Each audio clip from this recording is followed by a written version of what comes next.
guys, we are back with Messy on Purpose, and I have Leticia here with me today. And she's going to do a little introduction on herself, and then we're going to kind of talk about her survival mode and kind of how she navigated through that. So, if you want to go ahead. I am super excited to be here. Thank you so much.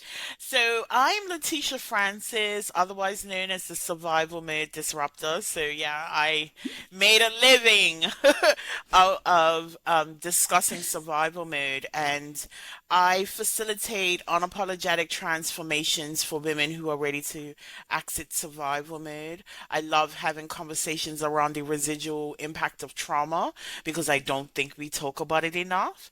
I am also a mother, an author, a podcast host myself. My show is called Survival Mode Disrupted, and we have conversations around what it looks like to heal beyond trauma. I love that. So, kind of just diving into before we get into all the where you're at now, right? We want to start with the beginning and kind of what you mean by getting out of what was the survival mode that you were in? Yeah, so my survival mode started very early.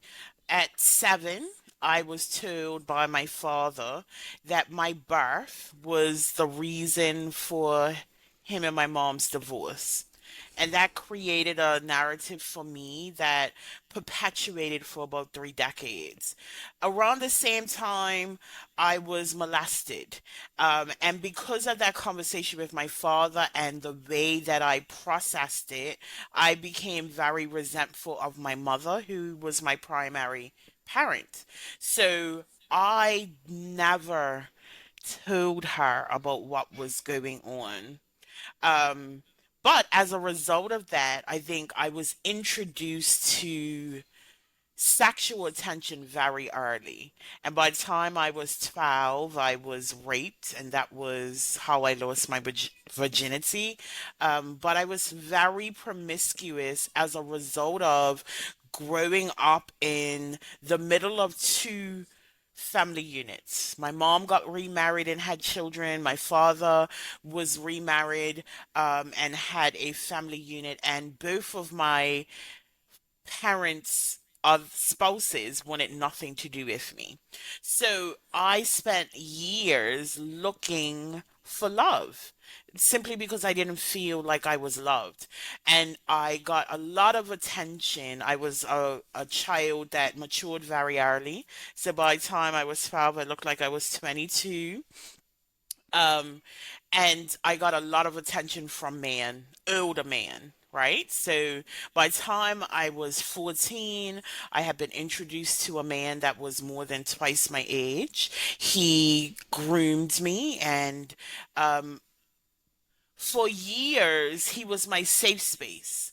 Um, Although I recognized that there was an imbalance in the relationship as far as our age was concerned. Like I was still in high school, he was a working man. Um, the space that he created for me felt safer than what was going on at home. So I spent a lot of time with this older man. I grew up in a small environment. I grew up on the island of Bermuda, where your business spreads faster than the flu. So while I thought I was very incognito dating this older man, my mom found out about him. And she did a background check. She did a police check. And I remember her coming to me and she was like, look, this man that you're dealing with is a dangerous man. Every relationship that he has had has ended as a result of a restraining order. Like every woman that has been with has filed a restraining order against them. And because of the strain in our relationship by that time, I didn't believe her. I thought she was cock blocking, if I'm honest. And I dismissed a lot of what she said until he put his hands on me for the first time. He choked me out from behind because he saw me talking to a boy from school. And in that moment, I was like, oh my God. Like, this is a dangerous man. Like I had never seen that part of him prior to that. I had been spending a lot of time in his house. I had clothes, I had a lot of belongings at his house, and I remember that night after someone in his house pulled him off of me. Um, I packed up everything in a trash bag and I left because I knew that a man should not put his hands on me. The problem was, um, that was my safe space, you know? And so I'm now having to go back into a home that was very contentious for me. My mom and I fought a lot. Her and her husband and I fought a lot. Argued a lot, I should say. And one day that the arguments became physical and I pushed my mom down. I had just gotten so frustrated with the way that she was treating me. So she packed me up and shipped me to my father because she didn't want to deal with a disrespectful child. And I'm going to say this, right? A lot of parents put a lot of pressure on children to act a certain way and be a certain way and show up a certain way, but they have to recognize that they need to create a safe space for the children to do so. I never felt safe emotionally in my mom's home. I never felt like I was seen or heard in my father's home. But yeah, so I got shipped to my father and I stayed there maybe 6 weeks, if that, when he made an announcement that his wife had no desire of raising me. So I needed to go back to my mom. So it was very clear that neither one of my parents wanted to parent me. And that was devastating for me at 15. Around the same time, I had gotten in a fight with my mom. Once I was shipped back to my mom's house, I got in an argument with my mom's husband, and I made a declaration that I nobody cares enough to see me, and I should just kill myself. And he said, "Oh, you want to kill yourself?" He called my mom into the kitchen. He called my little sisters who weren't probably they were 3 or 4 at the time, called them into the kitchen and said she wants to kill herself. So let's watch her.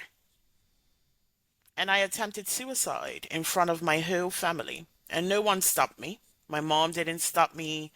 No one said anything. After the suicide attempt, I was taken to the hospital. And my mom was very angry with me that I would even attempt to try to kill myself. But as she was expressing her anger, my thought was, you sat there and watched. You didn't try to stop me at all. Like, this is trying to clean up the mess now by you taking me to the hospital. But you sat there and let your husband antagonize me to the point where I thought my only option was taking my own life. So I was committed, and then I was put into psychiatric treatment, which then was a requirement, was a family meeting. And I was given the opportunity to express how the events over time had created this desire in me to escape from life. I expressed to my mother and my father, my granny was present as well, how their actions had impacted me over the years. My father got up and walked out of that meeting in the middle of me expressing myself, and I did not speak to him again for another 7 years. He financially cut me off. I was going to private school at the time. He didn't express that to my mother. He was responsible for paying my tuition. He stopped paying my tuition. He stopped giving me an allowance, all because I expressed to him how his actions made me feel. So, as a result of this suicide attempt, I was left feeling even more alone. And that drove me back to the relationship with this man who had attempted to choke me out. Because again, that was my safe space. While it was a dangerous space at this point in time, it felt safer to me than being rejected and abandoned by my parents. So I enter back into this relationship, and he immediately made it clear that I owed him something because, well, your parents don't love you enough.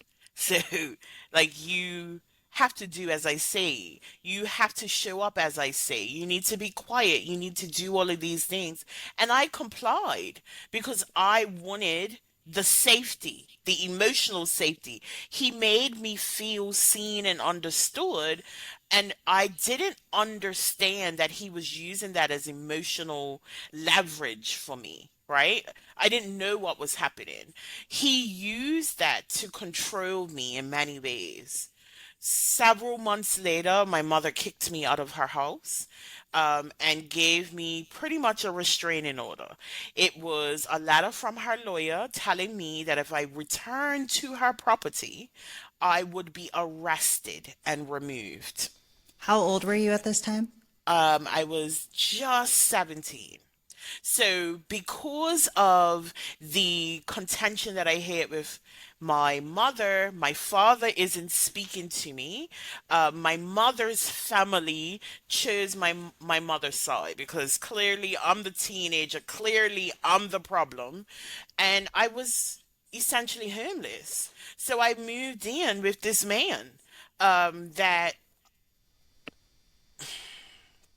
Are there any like so obviously you live in England, so it's different than the United States. at this And time I was in there's Bermuda. okay, in Bermuda, that's it's Mhm. still much different, right? So, what is the difference like with a minor and like being able to get a restraining order? Like I don't feel like you could do that here. She removed me from her home, and she did it through a lawyer, and it was really nothing that I could do. There was I nothing didn't you could do to I fight at the back. time I didn't have any options. I didn't go to someone and say, "Look, this is what's happened." You know what I mean? I just you kicked me out. I'm And you just gone. said, okay, Yeah. I okay. left. Um I knew that I had a place to go and stay with this man, so it wasn't a big problem. But where the problem came in later is I went off to university. And he was like, if you are in university and thinking that you're gonna come back to my house, like that's not gonna work. If it's either we're in a relationship and you're in Bermuda, or we break up and you're gonna just have to figure it out. And I knew like university is not permanent, you know what I mean? Like it's not like I would have been able to move to the States. I was on a visa. So I needed a place to live when I was in Bermuda, which caused me to drop out of college. I was just like, this is my only option. I have nowhere else to go.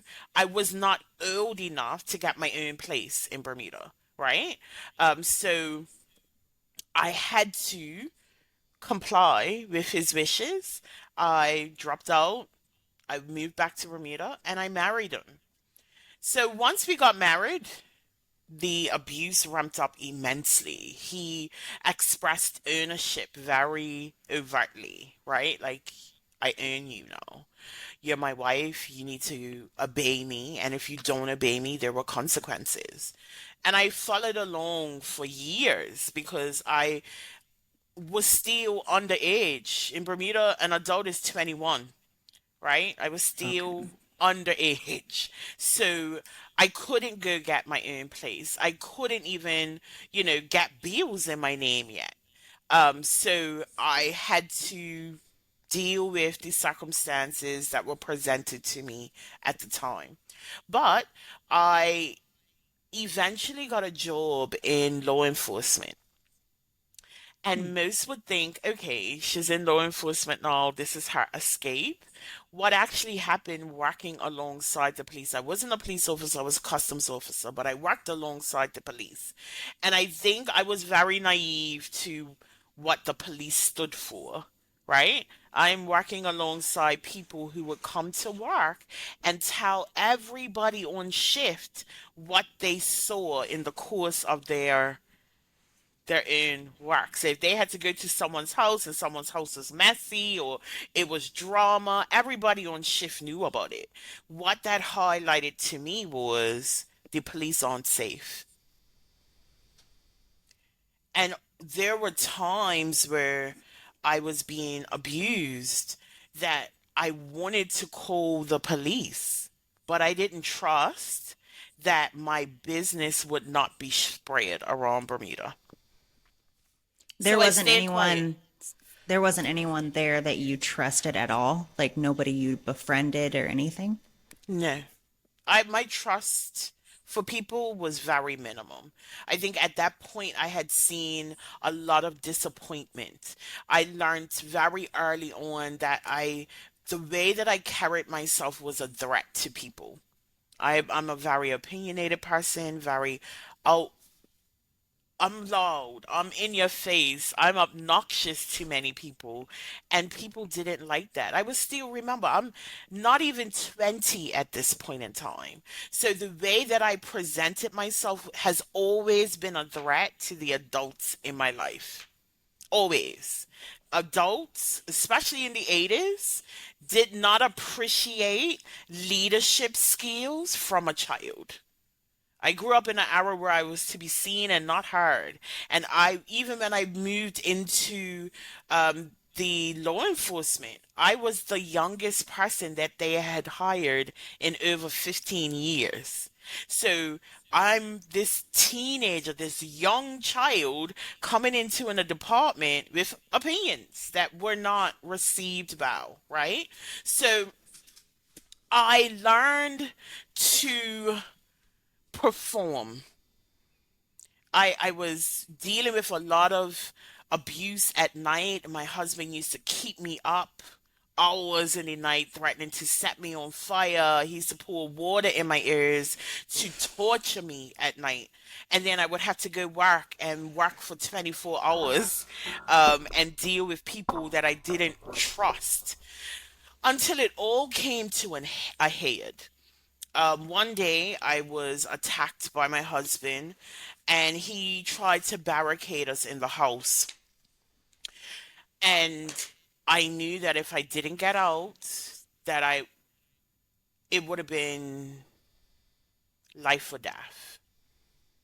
So I managed to get out of the house. I was barefoot. All I had on was a shirt.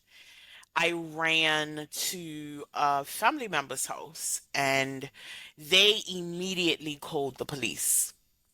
But before doing so, they blamed me for the circumstances that I had found myself in because I should not have been with that older man in the first place. What I heard from that was, this is your fault and it's your responsibility to fix it. So this was the first time that I openly expressed what was going on in my marriage to someone, and I was immediately blamed for it. The police were called. I was taken back to my home.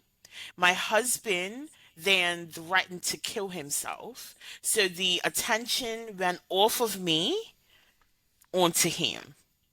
And that experience taught me, don't call the police because they're not going to help you. I got back to work and my coworkers were talking about my police call because, like I said, your business in Bermuda spreads faster than the flu. So I'm now in this position where I really want to leave my marriage, but again, I'm 20 at this point. I am not an adult until I'm 21. How do I escape this situation and safely find somewhere else to live? I didn't have an answer, but I wanted to go back to university. So my thought was, let me apply to universities and I'll tell him I got accepted somewhere and go somewhere else and then just disappear. So that was the plan. One day before I was able to execute that plan, I had left my phone at home. And this was, 2003. So I left my phone at home. I went to work. I worked my 24-hour shift. I came back home. I called my phone because I couldn't find it in the house. So I called my phone from the landline. My husband answered the phone and he was like, "Oh, I'm gonna deal with you when I got home." So what I knew from that was he had gone through my text messages. He understood what my plan was. And in the midst of that, I was also talking to other men. I wasn't sleeping with them, but I was still in that space of wanting to be seen and heard and accepted by someone. I wasn't being seen and heard by my husband. I sought it in other places. So while I waited for him to come home, my landline rang, and it was one of my friends who had been reaching out to me for years looking for relationship advice. She saw me with this man for 8 years, and because I didn't tell anybody what was going on in my household, people thought that like I was happy. And they would reach out to me for relationship advice. So this day, she calls and she says, "I called your cell phone, your husband answered, and I'm a little concerned by the way that he responded to me." And then she proceeded to tell me why she called. She was dealing with a heroin addict at the time, and he was abusing her. So in an attempt to support my friend, I opened up a book by Jan Van Zant called Until Today, and I randomly opened and read her a passage. The passage that I randomly picked talked about interpersonal relationships and how sometimes we struggle with our interpersonal relationships because we're keeping people around that aren't meant to be there. People are meant to be in our lives for a reason, a season, or a lifetime. And we keep the reason people around for a lifetime and then wonder why we struggle with that relationship. And it was interesting that I read that night. It was like an aha moment. It was like an epiphany, like a mic drop, like, oh my God, the reason why this is not working is because he no longer deserves to be in my life. My husband came home that night belligerently drunk. And he said to me, "Oh, you think you're going to leave me? Well, the only way that you're going to leave me is in a body bag." When he said that to me, I immediately got up. Now, as someone who had been abused at this point for close to 7 years, I knew that whatever was going to come behind those words was going to be horrible. So I got up and I ran to the landline because he didn't give me back my phone initially. I ran to the landline and I called my mother. And I said, "Listen, you need to come and get me right now."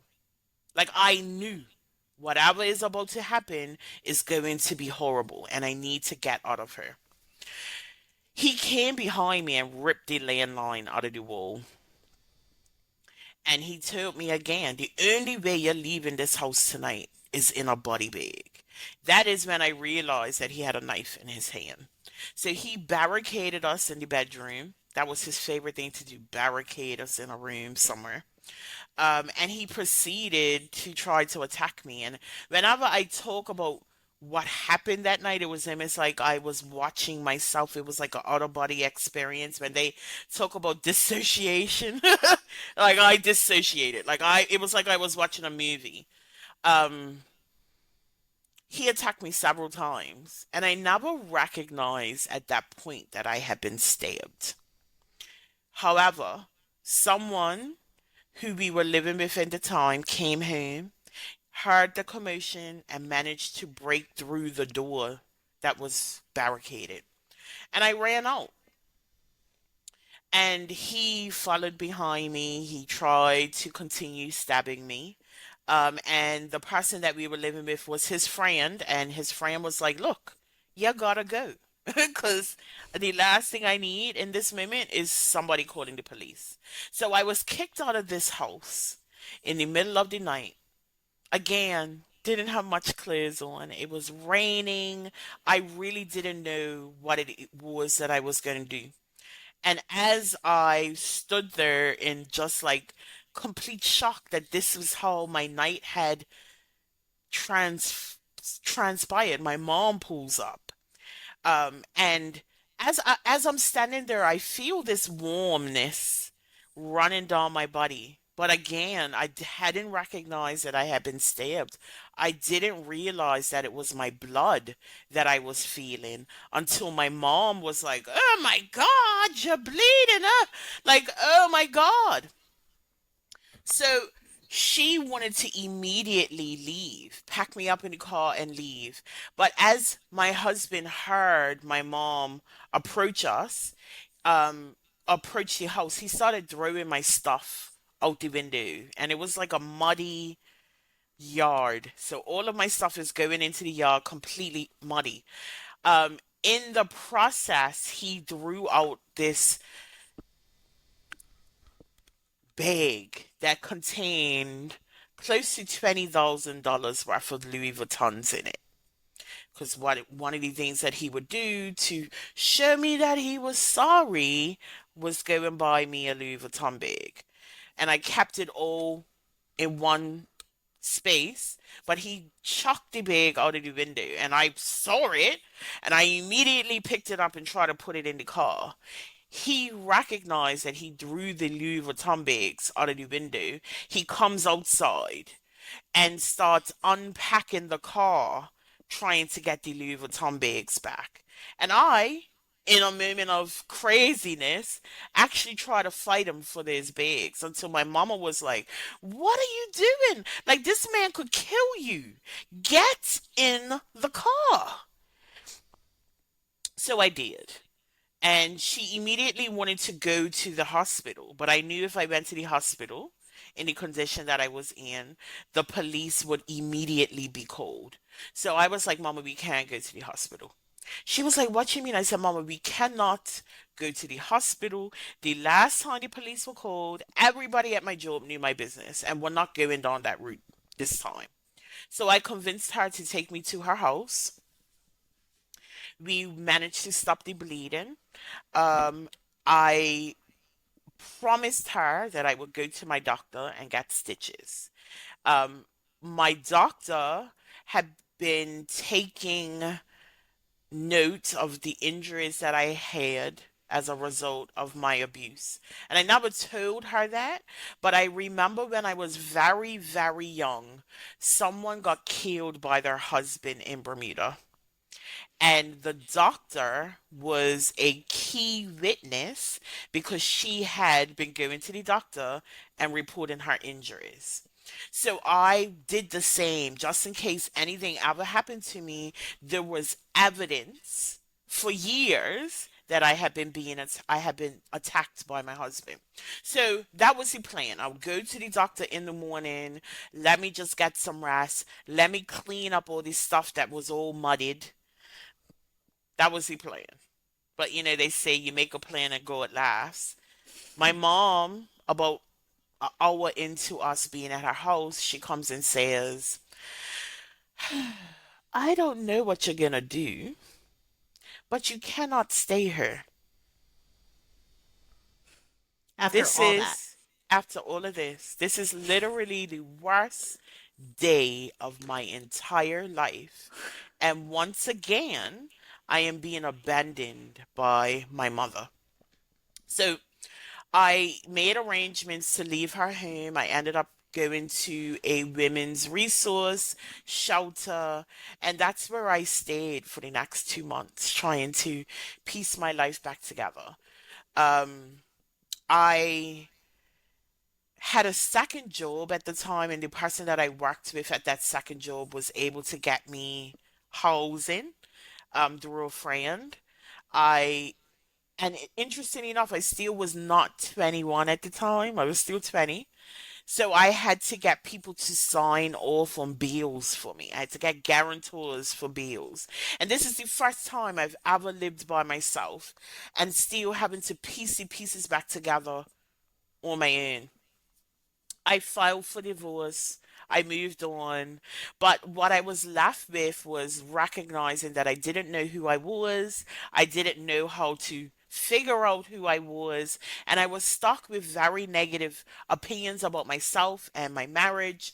I felt like I had failed by filing for divorce, right? Like nobody gets married to get a divorce. And I couldn't still wrap my mind around that I had been abused. I felt like everything that happened in my marriage was my fault. He probably would not have stabbed me if I had not tried to leave. He probably would not have tried to kill me had I not been talking to other men. Like everything at that point was my fault. I eventually, moved on with my life. I left Bermuda. I went to Atlanta. I went back to school. I did amazing. I got full scholarships. Like school was amazing. And then I met this man. And I thought everything would be okay. I moved in with him within 6 weeks. Like I just fell in love. It was like a whirlwind. And when I moved in with him, I found out that he had a cocaine addiction. And I was very naive to addiction at that time. I had a lot of money at that time because I had multiple scholarships. One was a full ride. I was living better than I did when I was working, to be honest. Like if you're listening to this and you got children that want to go to school, make sure you apply for scholarships because let me tell you, they made my life amazing. However, because I was so naive to the nature of addiction, this man drained me of every penny. He manipulated me out of it. And at this point now I feel stuck.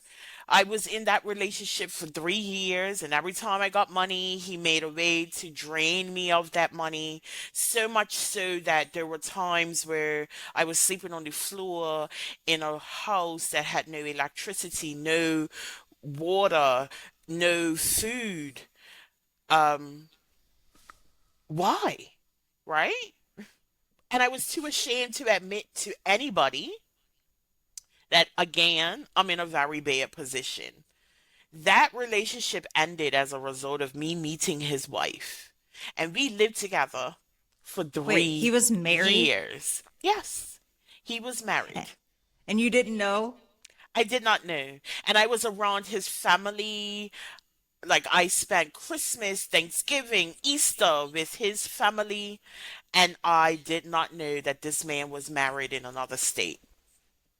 So That's insane. the relationship ended. I graduated from university and I moved back to Bermuda. And I really focused on myself. Like two really bad relationships. I need to focus on me. And I did. I did really well in my career. I got into commercial insurance. I was climbing the corporate ladder. I was establishing myself in this industry. And then I met a man. Oh my God. You had a And cycle. I do. I did. I did. You did. I did. So I meet this guy, and when I tell you, it was like a Hallmark movie. I remember saying to somebody very shortly before meeting him that I just wish that I could find somebody that would tick all my boxes. So they told me, write a list. Write a list. And I did. I wrote a list of everything that I wanted at that moment. The problem was I wasn't clear enough about the things that I needed, right? I wrote what I wanted. And that included, a sexy man that was good in bed, that could clean and cook and blah, blah, blah. But what I really should have been asking for was emotional safety, emotional fulfillment, stuff like that. Nope, I got caught up. And then I meet this guy who ticks every box besides the height requirement. And I fall in love. The first year, absolute bliss. Honestly, I felt like I'm pinching myself. Like, is this real? Like, he is really everything that I've ever wanted in a relationship. And then And it then changed. someone in his family died. And he dealt with his grief by relapsing on crack cocaine. Oh. Now, I knew immediately that he was using because it was a stark difference from what I had been dealing with for nearly a year. And I confronted him about it. I was like, listen, I'm already been through this. I am not doing it again. But I was still very naive to the level of manipulation that comes as a result of someone using drugs. And he manipulated me to stay. So I did. And I stayed and I stayed and I dealt with all of the drama that came with his using until one day he called me and he was like, listen, I'm going to go get some help, but I need you to pick up this bag from my job. Okay, I got you, boo. He was a chef at the time. He worked at a very high-end supermarket and he did a lot of catering. So I go to pick up this bag thinking nothing of it because there were times where I had picked up a bag for him before and he had catered events and we just went on with life. But the day that I go to pick up this bag, I was surrounded by security at his job. And they then told me that this man had been stealing from the place for so long that they had to install cameras because they could not figure out how he was getting stuff out of the building. He was stealing prime rib, legs of lamb, like huge pieces of meat to go and sell so that he can get drugs. And I mean, that at least he day, wasn't taking your money. he still was, but Oh. he was, he was supplementing it by stealing. And so he was arrested. He lost his job. I didn't think anything of it. A couple of weeks later, the receptionist at my job was like, Leticia, the police are here to see you. They're here to see me? And I knew, do not go to reception booth. Meet them in the lobby. So I was like, can you tell them to meet me in the lobby? So I go downstairs. I They come out of the elevator and they were like, Leticia, you were under arrest for handling stolen goods. I was arrested. I was processed. I was given my one phone call. I called my mama. And I was like, listen, I need you to get me a lawyer because I got caught up in this man's mess. Like, how could they even charge me? I knew nothing about what was happening. She's like, I got you. So I go back to my cell. Waiting for my lawyer. And someone comes and says, you have a visitor. And it was my mother. I go into this room and she asks me one single question. Why do you love everyone else more than you love yourself? And that was like a Mike Tyson body blow, if I'm honest. It winded me. I had to go back to my cell and ruminate on that. And what I recognized was, although I was not the reason for my arrest, like I did nothing wrong in that case, my decisions were the reason why I had been arrested. And if I don't learn to make better decisions, I will end up behind jail or I will end up dead. Like my life is not going to transform into something better if I don't make better decisions. So I left jail after not being charged. I wasn't charged with anything. I think it was a fishing expedition, if I'm honest, to get information about what was really going on. But I left jail and I immediately started working with a coach. And she made me realize that I loved the narrative of being a victim. Like whenever I told my story at that point in time, it was always, oh my God, look what life is doing to me. And she was like, you just love being a victim. And as long as you are a victim, you will never be in control of your own life. And her saying that kind of pissed me off because I had really prided myself as being this independent woman who survived everything that had been thrown at her feet. And to learn that I was giving away my power by anchoring into the fact that I was a victim and not a person that had been victimized, which are two very different things. It changed my life. So I relocated, and years later, now I am a coach. I am trauma informed. I recognize now that I had spent 20 plus years in survival mode. I lived autopilot. And while I was able to navigate life to some in strength, my weakness was that I wasn't doing it with intention. I was just moving through life. I was just on autopilot, just navigating instead of being in control. I recognize that a lot of my personality was trauma responses. I was a people pleaser. I was a fixer. That's why I ended up in relationships with men who needed help because I was not focused on helping myself. I thought my role in life was to help everybody else while my life was still in absolute shambles. But because I learned so well to perform, to put on a mask and show up in the world as if nothing is going on, I missed so many opportunities to grow and edify myself because I was delusional about how much my trauma had impacted me. And Do you that is think why, go ahead. do you think sometimes too it's not even just being like delusional and like focused on other people. It's easy to focus on other people and not focus on yourself because that requires more work than telling somebody else how to fix themselves. Absolutely. Absolutely. But I think it was me recognizing that that was actually a trauma response, right? Like the part an average person who hasn't been through compounded trauma, my trauma had been compounded since 7 years old. I went through so much, and this is just like the cliff notes of what I went through.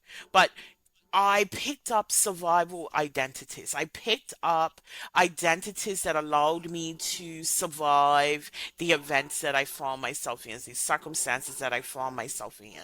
But rather than lay those identities down after I had done surviving, they essentially became my personality. And until I learned how to rewrite that, until I learned how to kill off the survival identities, I never was able to get to a place where I was truly thriving because I was performing. I was always fine. I was always fine. In the middle of an absolute breakdown, I was fine because I could not admit to anybody that things weren't as they appeared to be. And that is what survival mode is for a lot of people. Putting on a mask, performing, giving in to the residual impacts of trauma, living from their trauma responses without doing the healing. Right?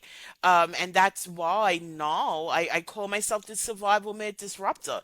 We need to get honest about what happens after trauma. We need to get honest about the survival identities that we pick up and we just assume it's part of our personalities. I would have told anybody that I was the nicest person they will ever have met, not recognizing that I was manipulating situations to keep people around me comfortable, to keep people around me in a position to accept me. So I did things that caused me to self abandon over and over because I was still looking for the validation, the love, the acceptance that I didn't get as a child.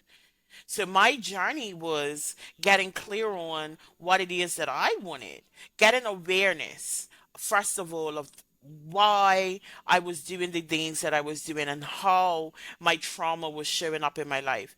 Then it was about reprogramming the narratives that I had held for so long, the conditioning that I had been um, privy to, the narrative that I was sorry, the beliefs that I even carried about myself. And once I got to a point where I got to know, like, trust, and accept myself, things changed. Once I got to a place of unshakable self love, There was no way that I was going to keep putting up with the shit that I had, sorry, the stuff that I had been putting up with for so long.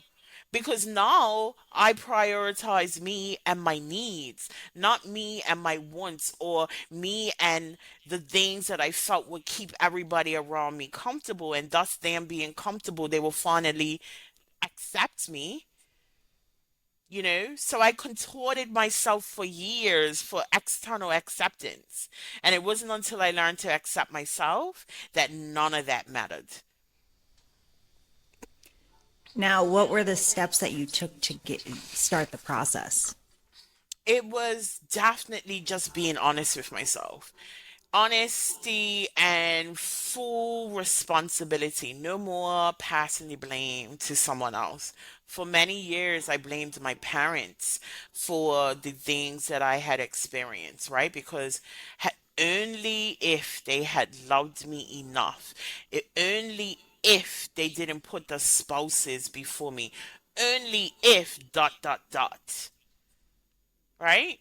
But I'm not a child looking for my parents' acceptance anymore. As much as I Yeah, love take both of them, I responsibility. really don't care about what the opinions of me are anymore. You know what I mean? Like I don't care. Um, but I really had to be able to take radical ownership of myself. And in doing so, that helped me anchor into my healing. In doing so, that helped me step into a life of thriving instead of just surviving.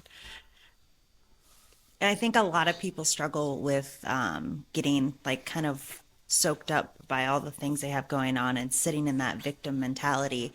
And instead of looking at all the choices you still have and the things that you can control, they focus on all the things they can't control because then those are the things like you can't control the past. You can't control what you went through. You can't control what other people do, but you can control your next steps. And I think once people realize that you focus on what you can control, you have more choices than you think. Hmm. We have more choice than we ever give ourselves credit for. And I think that's important. I remember someone once telling me, your anger is a choice. And in them saying that, I got pissed off even more.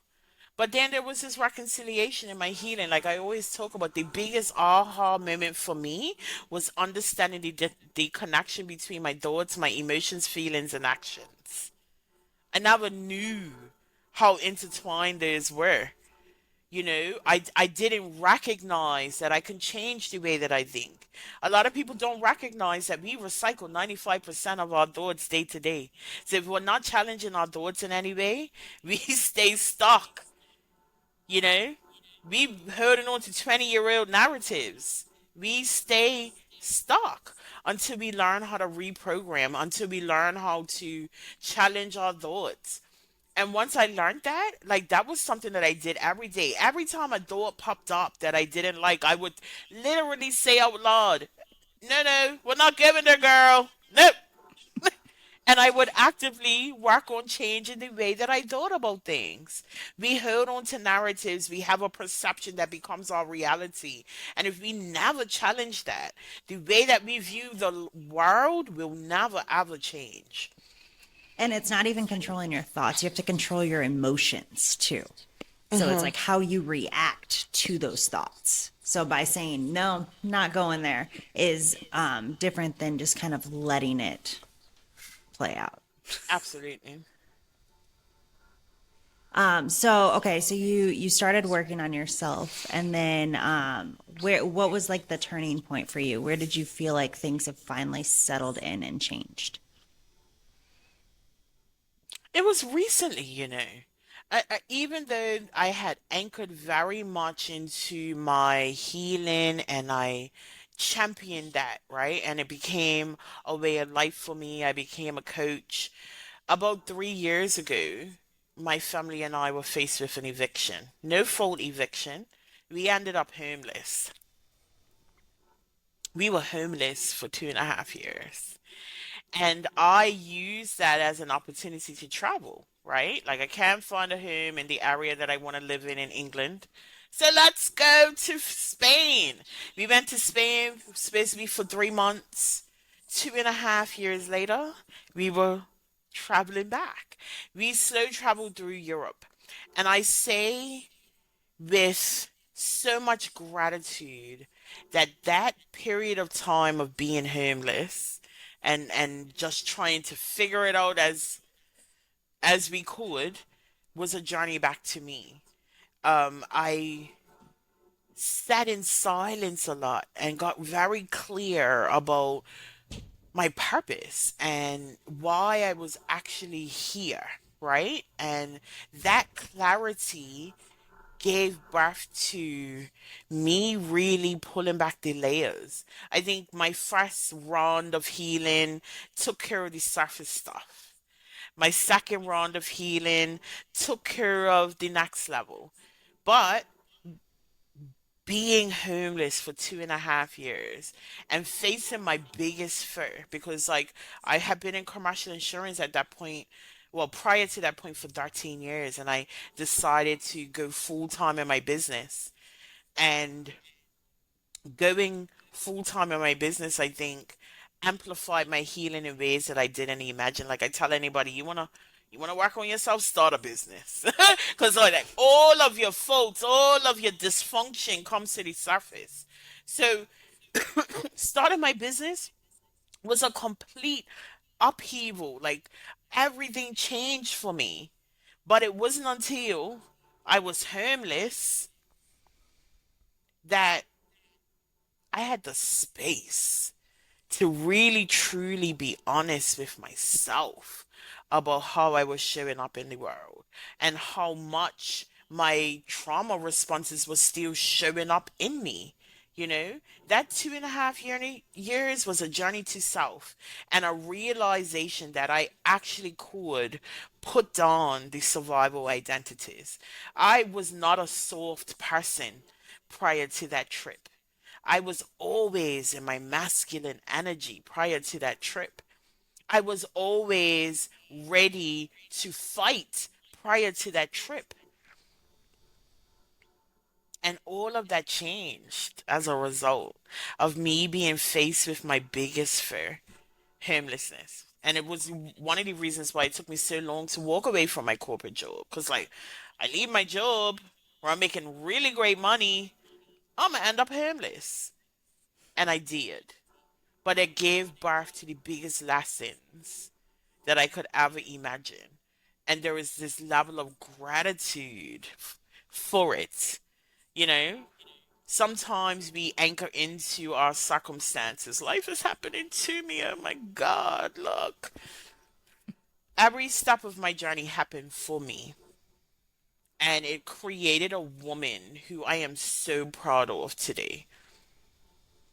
And so now that you've gotten to where you are now, you are just doing your business, nothing else, right? Yeah, just You're doing my in England, business in England. obviously in a house. In a house. I got a home now, guys. Are you seeing anyone married, anything else, any more men come into your life that were better options? I am happily going through a divorce. I got married again. I married the man that relapsed on crack cocaine. Um, Okay. After he got clean, he's been clean now for 15 years now. Um, yeah, about 15 years he's been clean. But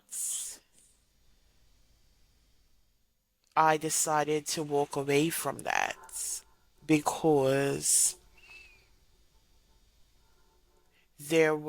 I was still being triggered by his behavior. And while the absence of triggers some believe is healing, um, that's not the case. I was being triggered and being pulled back, and for me, I didn't want that anymore. Not everybody grows at the same speed, and I chose me for once. So yeah, I'm going through a divorce. I'm a mother of two, um, and life is pretty amazing. And I mean, a divorce, you don't usually say pretty amazing, so that knows you're doing the right thing. Yeah, it's a representation of my agency, right? I was still very much, although I had anchored into my healing, I was still very much operating from a trauma response. And I can admit for years, I took responsibility of his sobriety. So I didn't leave because I don't want him to end up back on the pipe, right? But I had to learn how to champion myself. And while divorce isn't great. I've broken up my family. What I recognize is I cannot fix another person until I fix me. And yeah, this is me choosing me unapologetically. And I Well, and can't it's be showing your upset about it. kids, Yeah, it's being a role model for your kids too. absolutely. And my children were asking questions that I couldn't answer, right? And then that's when you recognize, listen, what are you teaching them? I And it don't want teaches my you. kids. Yes, exactly. I didn't want my children, my girls. I have two beautiful, amazing young ladies. I didn't want them to be making these same decisions that I was making. And if I continued putting others before myself, that's what they will learn. So yes, I selfishly walked away because as much as I love him, I love me more. Makes sense. I mean, it makes sense. You're not doing it just selfishly though, because it's kind of doing it for the kids too. Because if a relationship isn't working for whatever reason, that actually affects kids too. It does. But I say selfishly because in a way, in order for my kids to be healthy and happy, I need to be too. So Hmm. rather than focus on their needs in this moment, I'm focusing on mine. And me fixing me then trickles down to them. But it's still about me. I don't even want to frame it in a way that puts them first because they're not first. And I know Yeah. for some that sounds cringy, but they're not. I am more than a mother, right? And When I'm you a have to be. woman, right?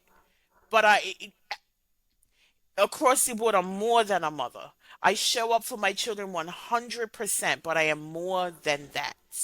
And my consideration has to be about me first before it becomes about them. And I know it sounds backwards for some. I was never in that place. My children were always first. But in doing so, once again, I was self-abandoning because they were first, I remained in a situation that kept me unhappy. Yeah. So you've made that change. Obviously, you're making moves to continue to grow. Tell us a little bit about your business and kind of how that thrived. Yeah, so my business is quite new because I've done a lot of pivoting over time based on where I was emotionally. I started off as a life coach, ended up as a business coach, and now I'm back into trauma recovery. I am a trauma recovery mentor, and as I said at the beginning, I facilitate unapologetic disruptive transformations for women. And what that looks like is I work alongside women who have gotten to the point that I gotten to right before I was arrested. Dealt with the trauma a little bit, but not all the way. They find themselves stuck, but they're tired of being stuck and they're ready to champion themselves, take radical ownership of themselves, and stop just surviving and start thriving. So, yeah, I work one to one, I have a membership, and that has been really amazing to see the transformations of my clients, to see people find their happiness again is like truly a blessing. And then on top of that, I have the podcast, which started 6 months ago, but let me tell you, it has grown, it has blossomed bigger than I expected. Um, at this point, I've had over 200 conversations, and every conversation has changed me in some way, and I hope that it's changed the audience. But it's very just raw conversations on how trauma shows up in our lives and what it takes to heal beyond that, and exploration of different modalities. We've talked about psychedelics and play and all sorts of things. The psychedelics conversations always interest me. Like, I just need a pop of mushroom, okay? But yeah, it's been a journey of beauty, in my opinion. And I just being able to anchor into my story, not in a place of looking for sympathy, but championing what I went through, recognizing that my journey is a masterclass for someone else. And I appreciate every moment of this journey. I love that. So, what is the name of your podcast? Survival Mode Disrupted. It can be found on all of the Okay, platforms, the podcast platforms, as well as YouTube. great. And you started it 6 months ago and you've done 200 episodes. Absolutely. Wow. So, it's very frequent that you Yep, record and Monday through post Friday. every Monday through day. Friday. Monday through Friday. Yeah, And is absolutely. it just you or is somebody else coming on as well? Yeah, it's stories. So it's always me and another guest, someone else sharing their Okay. story. And we've had some really amazing stories from, long-term childhood sexual abuse to Columbine survivors to people who found out that they had been adopted or abducted. I've had women that have been in prisons in Thailand. Like it's been a very wide range of very deep conversations around the residual impact of trauma and what it looks to heal from that. Interesting. So I'll have to check it out. And then if anybody else wants to check it out, it sounds very frequent. So you have endless episodes. I do, and it wasn't meant to be like that, right? Like when I put out my first call for guests, it was just such an overwhelming response. Like in within 3 weeks, I had recorded 60 episodes, and I was just like, "Well, I can't hold on to this for a whole year, so let's go every day." And yeah, it's been amazing. The feedback has been phenomenal. I had I mean, someone that was 70 years old reach out to me and tell me that she walked away from her 50-year marriage because of the conversations that we had on that podcast, which made her realize that she was tired of being abused. She had been abused for 50 years. And the stories on Survival Made Disrupted gave her the courage and confidence to walk away. that's good. It's good. You just helping one person at a time, you know? If you inspire Yeah. one person, it's worth it. Yeah. We're all here to Um, change the world in some way or the other. And some of us do it very laid back, you know. Other people do it with, they lead with the chest. And I do it by stomping my way through the world. I used to have another podcast, and used to end it by saying, "Walk as if every step you take is about to create an avalanche because you're here to change the world." So I am stomping through life because I want to change the world. we're only here for a short period of time. So, Hmm. is there anything else you want to touch base on? No, that's it. That's Do me you in a want to like nutshell. end it with like a really strong message? I know you're a very strong person, so I feel like you have a strong message you want to like kind of end this off and round it out. Yeah, I'll leave it with this. We were not born to break, but we damn sure were not born to just survive. And if we're wanting to change the way that we show up in the world, we have to be committed to disrupting the cycle, reclaiming our lives, and thriving on our own terms. I love that. All right. Well, thank you again so much for coming on Messy on Purpose. If you want to, after I end this, if you can just hold out for just a minute, we'll talk about, next steps. And until next time, guys, bye.